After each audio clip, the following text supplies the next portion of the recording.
Hey guys, in this video I'm going to show you how I draw out the hair, and it's one of those areas where a lot of us have problems with. And as you can see here, I already have partial drawing completed.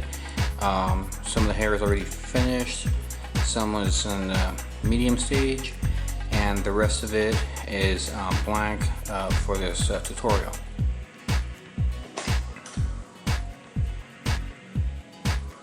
Okay, so here is the photo reference of the image.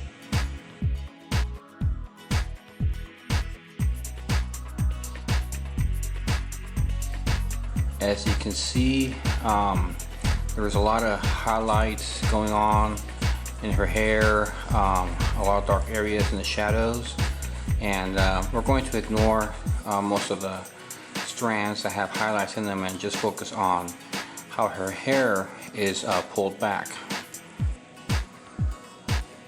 Okay, so here in my drawing, let me adjust the camera a little bit. Okay, so how we're going to go about getting her hair filled in like I did over here is we're going to use a combination of some hatching stroke technique, and we're also going to follow the shape of the lumps of hair. So what you want to do is you want to find parts of the hair that are separated in sections, and it's a lot easier to work on your hair this way, so you don't have to worry about doing the whole thing all at once. So what I do is I find out where some important or main sections of hair are, and I sketch out some guidelines to kind of separate these areas. And looking at my reference, I just kind of want to pinpoint where some of these important sections of hair are and what they do. So I'm looking for areas that have a lot of shadow, like this area right here. You can tell there's a strong shadow going on in between both of these guys, between this lump and this lump. And we have this long, tight bunch of hair pulling it. Right in here we have a little bit of loose hair. Then we have a nice large section of hair being pulled tight this way. And in between here we have an area of shadow. So there's hair underneath these two sections.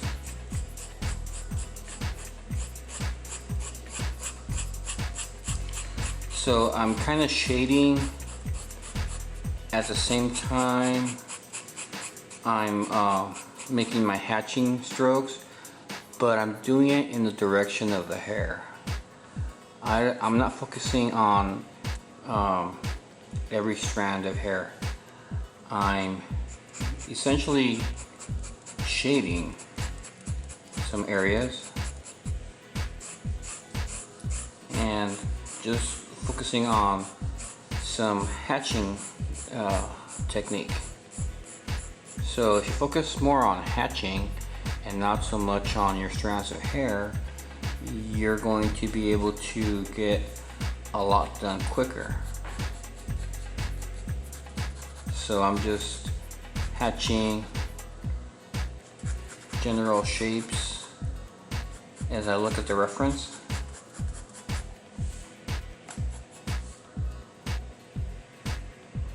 Okay, so there's something going on here between this strand of hair and this area. It's divided a little bit up here. So I'm gonna mark it, and it looks like it's being divided up in here a little bit too. So I'm just gonna shadow the top area, and now I'm just going to gently fill in some of the clumps of hair. Going in the same direction that the hair is going. So with hair, you really don't want to do any cross hatching. For example, you don't want to go this way. The only reason you would want to do that is if you are actually very lightly shading an area, but you don't want to create these strong lines. You always want to go in the direction of the hair, and you want to do all your primary shading this way. So there's highlight here, so I'm not going strong, but there's more shadow here, so I want to kind of fill this in. And this is all dark, so I don't have to worry about that.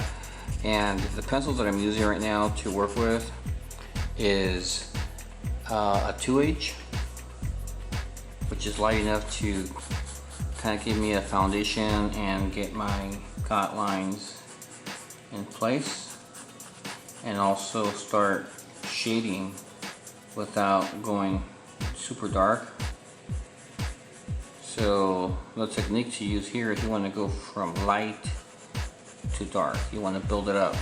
And remember, you always want to build in layers. So my next pencil is I'm going to switch over to an H to get some darker lines, and then I'm going to switch over to an HB.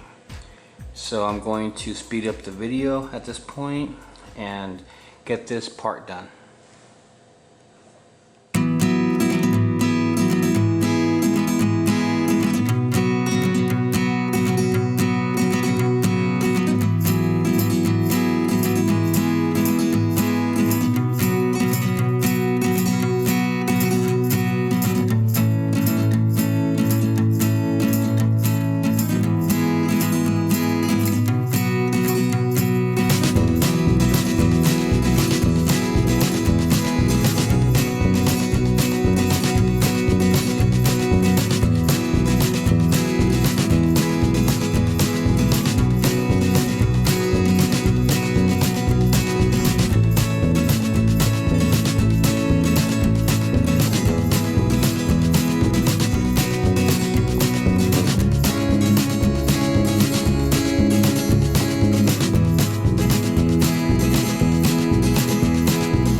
Okay, so what I've been doing is essentially just working on where the darkest areas of her hair strands are and focusing only on those. And I'm still doing hatching technique, but I'm just going stronger by looking at my reference and seeing where the darkest lines are. So I start at the source of the darkest value and I just create small short daggers going in the direction of that clump of hair. That just makes it a lot easier to get your hair sketched in and drawn out. So now what I'm going to do is, I've been using an HB for these dark areas, but I'm going to switch over to a much darker pencil, and here I have a 4B, which will give me plenty of dark values that I want to make sure that these shadows are there and they're the darkest that I can get them. And you can even go with like a 5B or a 6B, 7B. I think it goes all the way up to 8B, maybe 9B, I'm not sure. But a 4B is a lot darker than an HB, obviously, so that's all you really need to work in some dark values. So you almost want to go pitch black, which is why we want to use the 4B pencil.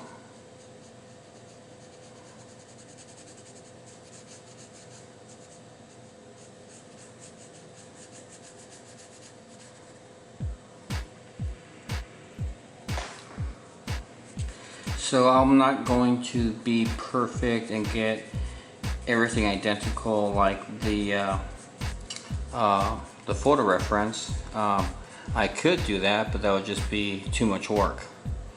And what I want to do is just get something drawn up where it's pretty close to the original and it's good enough to show, and something that you just want to be proud of doing. So it's good practice to do different types of hairstyles, use different references. In future tutorials I'm going to do other types of hairstyles besides the straight type of hair, because there's wavy hair, there's frizzy hair, there's curly hair, shorter hair, so many different examples that we can use. So this is pretty much it for now. I can keep on going and at least try to get the values pretty similar. So with my 4B I'm just going really light and trying to fill in the areas where I want the shadows to be.